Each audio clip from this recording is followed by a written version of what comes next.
Good evening, everyone. Welcome to the Blizzard of 2016 weather update. Let's get started. Here's a look at your radar right now, and here's the path of the blizzard. Now let's take a look at your weather for Washington, D.C. and New York City.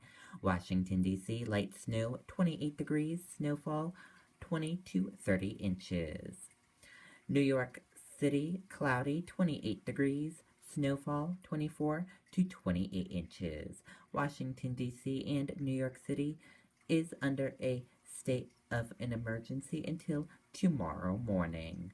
And that does it for your Blizzard of 2016 weather update. I hope you all have a great night. Good night, everyone. Bye.